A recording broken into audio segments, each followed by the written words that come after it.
The DMV licensing process can be overwhelming, but don't worry, we'll summarize it for you here. For teenagers, if you are 15 and a half years old, but under 18 years old, you will first need to complete your 30-hour driving education program, such as this one. Second, apply for your California ID. You can do this online. You just need your social security number and some basic information. Third, schedule and take your DMV knowledge test. There will be 46 questions, and you must answer 38 correctly.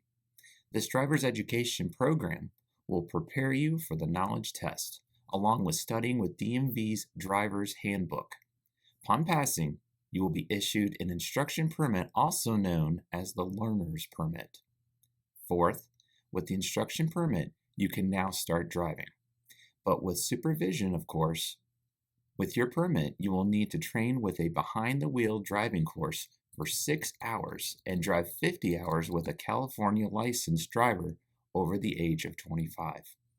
After you meet your training requirements, you can schedule your test between 181 and 365 days after receiving your permit. Permits will expire after 1 year. Fifth, you will need to pass the DMV behind-the-wheel driving test. The DMV examiner will test you on intersections, lane changes, parking, backing in a straight line, and turning. Upon passing the DMV driving test, this is really just the beginning of your driving journey. For drivers over the age of 18, you are not required to take the 30-hour driver's education course.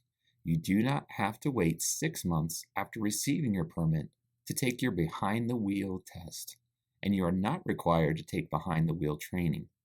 However, the behind-the-wheel training course with a certified driver safety school is highly recommended.